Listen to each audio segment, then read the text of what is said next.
In today's episode, I have a little play. What I'm actually doing here is spark plugs. I'm not putting new ones in. I am just cleaning the old ones because Melvin had a little spell of running far too richly. And he's had a carb rebuild, so I need to have a look at these plugs.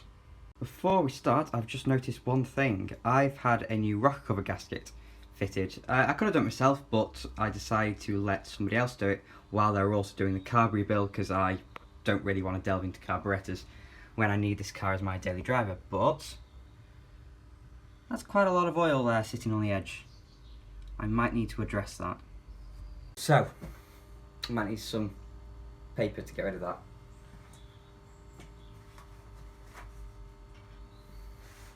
That's really annoying, but it's not as bad as it used to be, so not terrible then. I'm just seeing if it's leaking anywhere else. I don't think it is. It's certainly not leaking down the front like it used to be, just on that corner. Which I can live with, to be honest, but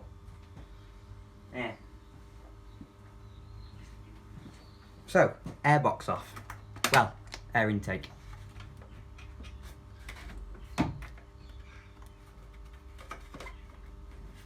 If I can get it off. Ow. Sharp things. There you go. I can just sit on the distributor really precariously, but you know. So, let's have a look at these plugs. First of all, the HT leads are filthy, but that's because oil leaked. And also driving around with stuff flying at it, because this car's daily driver. That looks filthy, but you know, now let's get it out.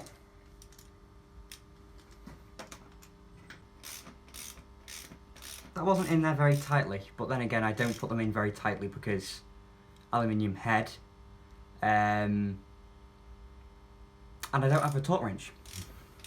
So, yeah. Oh, shit.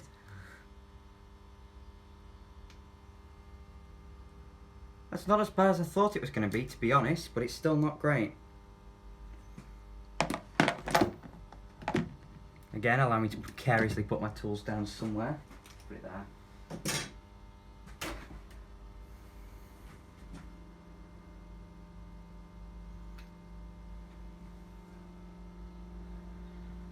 Yeah, don't know whether that's going to focus or not, but that is one very manky spark plug, mainly because of all the oil down here from the oil leak, which is now somewhat gone, I don't know, but it's filthy. It's not very worn, it is, you know, it looks like it's still gapped pretty much correctly, but I'll have a little look. It just looks a little bit dirty around the edges. Certainly not as dirty as I thought, mainly because I've driven about 50-60 miles since the car was rebuilt, so it's been running fine for a little while. But because it was running so rich, I decided I'd have to whack the plugs out and have a good look at them to see if they're all blackened up. I'll give it a little clean.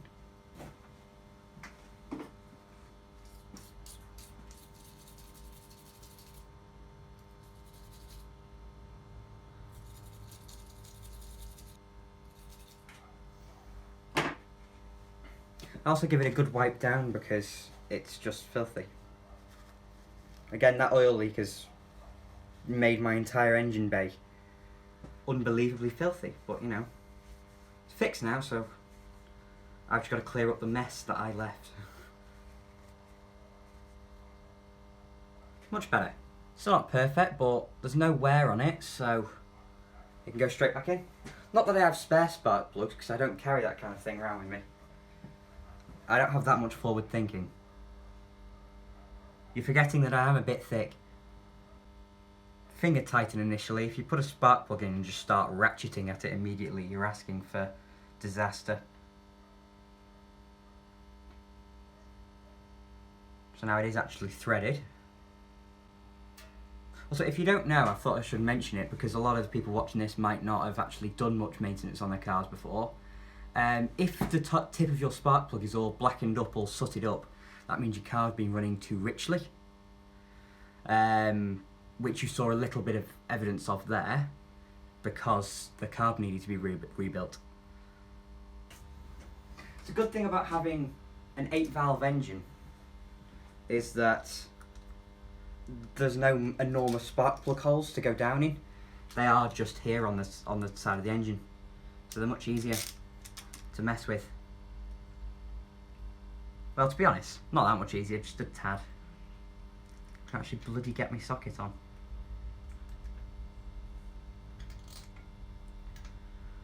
Come on.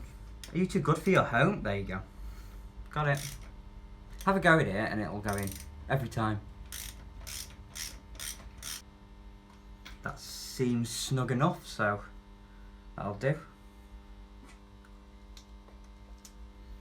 HT lead back on so we don't lose our place. Because knowing me, I will put the wrong HT lead on the wrong spark plug.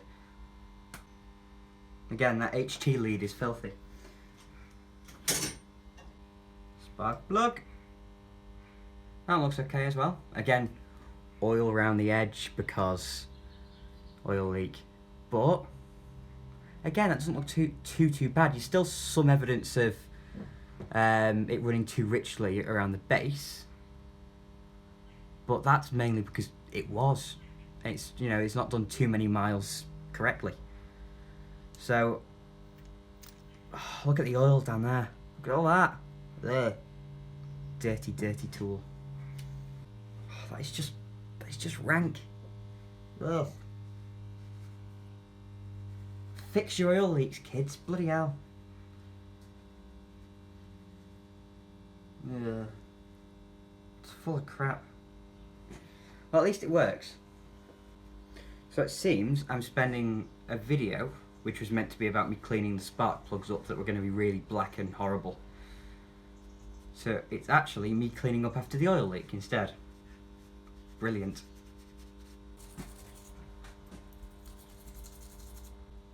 Again, no wear on the spark plug. They're only about 6 months old or so. Also, I need a splash guard for the driver's side. If you've got one, send me an email or a message on Instagram or something like that. Funnily enough, if you do follow me on Instagram, you'll have seen the pictures of Melvin running far too richly, including the spark plug being completely black and the exhaust puffing smoke. And it wouldn't idle. HT lead on. So now, plugs 3 and 4. Plug 4 is always a pain. Just because it's underneath a clip for the airbox. In fact, it's not a pain, it's just minor inconvenience. It's a Metro as well at the end of the day. If it doesn't look like it's going to break down, it's not really a Metro.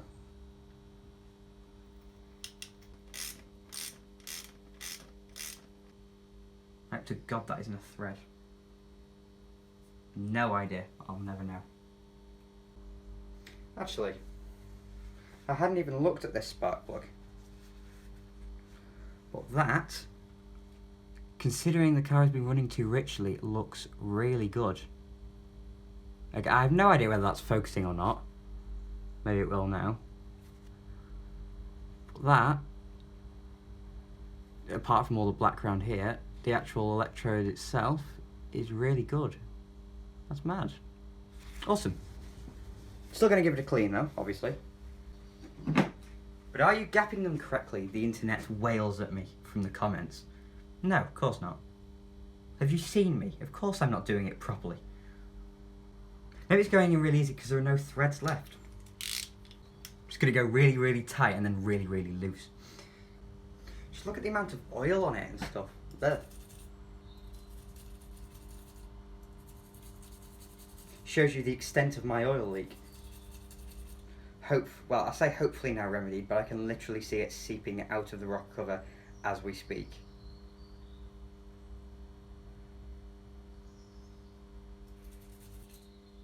Well, that means I need to tighten the bolt, or... No, I'm not going to do that. That's a recipe for disaster. That will do nicely. Cool. Spark plugs, done. Ugh. Who the hell did design this bloody exhaust thing here? Just don't bother. To be honest, I don't know why I'm bothering trying to put it in properly, because the exhaust Thermax switch air bruting thing doesn't work. Of course it doesn't, it's a Rover. Ah, you absolute cretin. You heathen. Are you too good for your... There you go. Again, shouted it, it works. Right, let's see if it starts. The video cut because my phone storage is full, because it always is, because I don't plan these things. So, keys, variously. There we are, there's the right one. Hello, Melvin.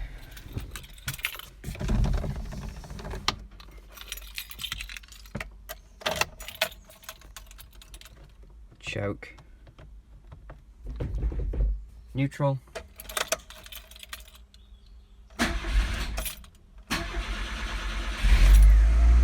There you go.